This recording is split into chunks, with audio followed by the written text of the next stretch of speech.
Hey all, I'm coming from my closet to talk to you all, as I'm here anyway, and it is on my mind. I want to talk to you about postpartum fitness. And this is really heavy on my heart because, well, I'm postpartum. I'm like 5 months postpartum. I'm almost to my pre-pregnancy weight. I feel like I have achieved that in a very, not judgmental, not intense, not mean way to myself. I feel like, of course, there's a lot of things that I've had to do that were sacrifices and required discipline, but I don't feel like I came. I don't feel like the goal of getting back to my pre-pregnancy weight ever came from just like pressure, which is the way some people sometimes describe it as like pressure to get back to your pre-pregnancy weight. I feel like it was very internally motivated, and I feel good about it, and I feel I'm still working on losing weight, and I want to go past that actually. But anyway, I like where I'm at, and so I want to kind of share some of the mentality that has helped me, and also to sort of warn people of ignoring some common advice. If you are somebody who is wanting to get those results, there will be a lot of people who will discourage you. And I want to shed some light on anyway what I believe might be going on with that, because I don't believe that women, I mean, I can't speak for all women, but I believe there's a lot of women who are coming from a loving place when they might discourage weight loss or discourage even eating healthy or discourage exercising more. And I think they might not be wanting, like intentionally like thinking, I want to discourage people from a healthy lifestyle. But what they're thinking, I believe, is I want to help relieve pressure. I want that person to know that they are worthy and they are loved and they're wonderful or whatever, even without getting back to their pre-pregnancy body. I want them to know that it's okay to prioritize your kids and your family and whatever over that. And I would agree with those sentiments. However, what I would say is I don't believe that it's mutually exclusive. And I don't believe there needs to be an arbitrary line or an arbitrary amount of time that a woman has to wait before she can start having conversations about weight loss. And I would even argue that, anyway, in my opinion, and this is how it's worked for me, it is beneficial to kind of quickly start leaning into it. Start having it somewhere on your mind, even if it's a back burner. And even if you say, there's just such a spectrum of how you can go about trying to get back to your pre-pregnancy weight, right? Like you can be somebody who gets really extreme and you're like, oh my gosh, okay, I have to lose at least 2 pounds a week. And if I don't, like, I'm going to have to just run a marathon or something. Like, I don't know. And I'm just going to eat nothing but vegetables and it's going to be totally clean and da da da da da. That could happen. Or you could be somebody who's like, okay, you know what? I'm seriously just going to try to I just wanted to start. I'm just going to lean into it so light. I just want it on my mind. And maybe I'm going to try to start doing dance parties with my other kids a little bit, just to get me moving. Or I'm just going to try to make sure I get over 5,000 steps in a day or something, just like really little. And people can approach it however they want. And it's really about mindfulness, right? About what your intentions are, what your priorities are, how much margin you have in your life for to add something. And sometimes it doesn't have to be adding like a lot. It can be adding just a little. And so I just want to encourage people to not shut down the conversation. If somebody is saying, I'm interested in leaning into a healthy lifestyle, a healthier lifestyle, to immediately assume that they must be feeling pounds of pressure, because while some people might put that pressure on themselves, ultimately it is a mindset. Sometimes maybe there could be a situation where maybe a spouse really is for some reason putting pressure on them, or more likely it has something to do with their career. And that probably was a situation, like this whole conversation is brought up from I was in a group of friends, and one friend who had recently had a baby a couple months ago had brought it up to somebody who was in the fitness industry as a profession. And the one who was in the fitness industry discouraged her from really leaning into that. Like, basically, she cut off the conversation saying, you know what, this is so crazy that we put so much pressure on ourselves to lose this weight, like in the middle of sleepless nights and whatnot. Like, and I felt so horrible when I was trying to lose weight, and I put too much pressure on myself, and somebody reminded me of that, and it helped me. So that's what I'm telling you when you came to me saying you wanted to eat healthier. But what I would say is it might be a more helpful response just in general for, anybody watching this, to say, let's get more curious about each other, and let's get more curious to learn where people are at, and let's try to be mindful about what message we're giving, and to be sure, like, given the health crisis of America, or you could say the West, the world, perhaps. I don't know so much about Eastern culture, but like I think it's a Western culture problem of obesity. Maybe we need to encourage each other a bit more and not cut off whole conversations, because who knows, like, there could have been really helpful tips that could have happened, and especially if somebody is coming from a place where they sound like they're grounded, and they sound like they're being really reasonable, and it sounds like maybe they're at a place where they're like, I am finding enough margin to move this direction. Let's encourage people, and I just think that that's what we should do. And I believe that kind of does come from feminism and the whole twisted version of body positivity of, love your body as it is. Like, sure, appreciate and be grateful for what you have, and be glad, especially postpartum, like that body produced a life, and that's spectacular. Recognize there are hormonal challenges to your instincts when you're breastfeeding, your instincts when you're postpartum, and you still have those hormones, but we don't have to always listen to them. And it's sort of silly to act as if it's unhealthy to not listen to your body's cravings for sugar, or your body's cravings for excessive food. I can't tell you how many people I talk to who are like, oh, I couldn't lose weight while breastfeeding.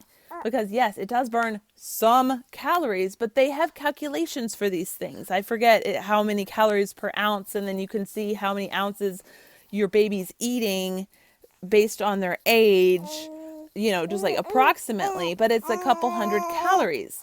Well, there's no reason you have to get an ice cream shake, and there's no reason anybody should ever encourage you to have an ice cream shake. And it is perfectly reasonable and healthy to always encourage people to ease up on sweets, or to eat more whole foods, or whatever, and ask them how they're feeling about it, or how discontent they are with it, or what they plan on doing. And then if they start, looking like their body language is tense, maybe encourage them, not put too much pressure on themselves, but say, just lean into it as much as you can. And remember, it's fine to like remind people if you mess up, it's okay. Or, to not make too tough of a plan. But people so often are coming already from such a balanced approach, because there is so much encouragement to have a balanced approach. I think we encourage such a low bar that people don't get results. And that's especially problematic if people are wanting to have a lot of kids, because if you gain a lot of weight during your pregnancy because you buy into the idea that you just cannot control your pregnancy hormones, and if you crave something, you have to have it, then you do that, and then you're encouraged not to not lean into healthier habits. So then you keep with that mentality even after you have a baby. I know a lot of people who've gained weight after a baby too, because their habits change, their mindset around food changed. Some people anyway, act as if you could just eat whatever you want and however you want, and there's, nothing you can do. Discipline's out the window if you're pregnant. But it's like, that's a dangerous approach. And then the longer you allow those same habits and mentalities to sustain, the harder it will be to change it. But then also you might end up getting pregnant again. And it's much more helpful for you if you can get down to your pre-pregnancy weight before the next child. And I'm saying that as a mom of 3 who has always ended up getting pregnant right around the same weight, gaining a similar amount of weight. My second child was probably my least healthy, but pregnancy. But and then I like get back down to the same weight, and then I get pregnant again. But that's really helpful. But it's like, what if it would certainly have been easy, very easy, let me tell you, to have gained more weight during pregnancy and to have not come down as far. And to I could very, very easily have been 50 pounds more overweight right now. But I specifically and intentionally rejected the advice of a lot of women who kind of were like, it's not a big deal, like it doesn't matter. And I would say you can simultaneously care about your postpartum fitness and care about getting that weight back down while saying it is not the biggest priority in my life, right? Like, you can still have things that matter more than that. You really can lose weight without making it consume your life, especially if you do something like, a lot of people will think I'm totally crazy because I'm breastfeeding while doing intermittent fasting. And yeah, I have gone over 20 hours without eating, which maybe sounds extreme, but when you really look into the science of it and realize like caloric deficit over a whole day, like I actually eat probably way more than a lot of women. And I'm not really eating at a strong caloric deficit. And so I've lost weight at a much more, is probably less than a pound a week, which is not particularly impressive, really. But I don't know, I've been able to eat stuff, but it doesn't take up a lot of my time. Like, really, it frees up a lot of time because I'm not eating all the time and I'm not producing dishes all the time. Whoops, I guess the baby wants to eat that shirt, so I won't fold that one. So anyway, this is so on my heart and my mind because I feel like a lot of women could maybe even feel a bit trapped, where they'd feel like trapped in their body, and then people discourage them, and that's just so sad. When somebody's trying to make healthy changes for themselves and then they get discouraged from doing it. And I know people are coming from a place of love, and I just want to recognize that everybody, different people need different things. But so if somebody comes to you who's saying, I'm wanting to be healthy, like I want to make some changes, I would encourage you to encourage them. And if you are concerned that they seem like maybe they're, putting too much pressure on themselves, you can ask them, how does it make you feel to think about that? What is your goal? Ask them, get curious, like, how much weight are you trying to lose and how much time? And, if they're trying to lose more than 2 pounds a week, it's probably like, okay, that's probably too much or whatever. But like, don't assume that people are feeling one way or another. But they do will say things to kind of indicate where they're at. So especially when people sound like they're coming from a grounded place where they're putting it out there. I'm not trying to do something extreme. I know I have definitely in my life also received a lot of discouragement. And I don't think people think about it like, oh, I'm discouraging her from having a healthy lifestyle. But it's like, oh, I see you're working out. I just want to make sure that you're having time to relax too. And it's like, okay, like, why not just celebrate me working out, like, or whatever, and not worry about if I'm having time to relax, or I don't know, I don't know.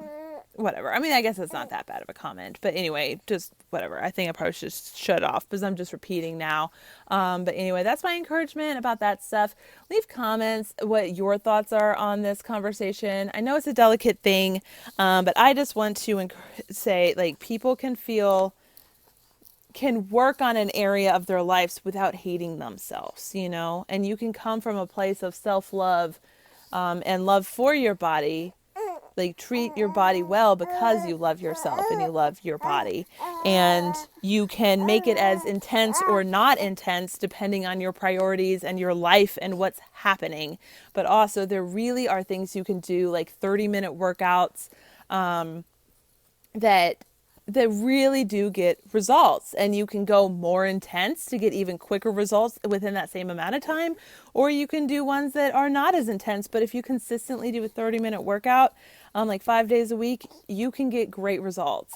I guess, you know what, now that I'm talking about it, I guess I'll make a plug. I did officially sign back up to be a Beachbody coach. I could talk about some of those 30-minute workouts with you. I guess I'll drop my email or something to help figure out which one might be good for you. But I've definitely gotten really great results many times throughout my multiple pregnancies or postpartum with things that are I'm talking 30 minutes. Sometimes I'm not the most focused. Oftentimes, usually the kids are awake. I almost wait for them to be awake because they just kind of like hang out around me, and I like to use times when they're preoccupied to do stuff around the house. And so they just bounce around while I work out. I might have to stop it and change a diaper. I might not stop it and change a diaper, but even that, just like consistency of a short workout, and then, something like intermittent fasting that takes less time, or, sometimes, with just portion control, or, quitting snacking could make a huge difference, or even just allowing yourself to lean into like, okay, I want to eat a bit healthier. I want to do this. What are a few habits I can change this week? Do that, and then add on a few habits. It's like the compound effect. Your trajectory will be totally different from where you are right now if you allow yourself to just move into that however much intensity as you have capacity for. So yeah. Awesome. It's just on my mind. So I'm saying my mind, speaking my piece. All right. So if you like this channel, usually I'm not talking like specifically about fitness so much, but it is kind of like female issues, and kind of addressing some stuff that in culture that kind of counteracts the way I believe would be more helpful for our lives, to live more fulfilling lives. So anyway, that's the kind of stuff I talk about. Like this video if you like it, and hit the subscribe button if you want to hear more videos like this. I am prioritizing my kids in general. Just today I had makeup on, so I decided to make some videos since it's been forever. So I'll talk to y'all later. Peace. Bye.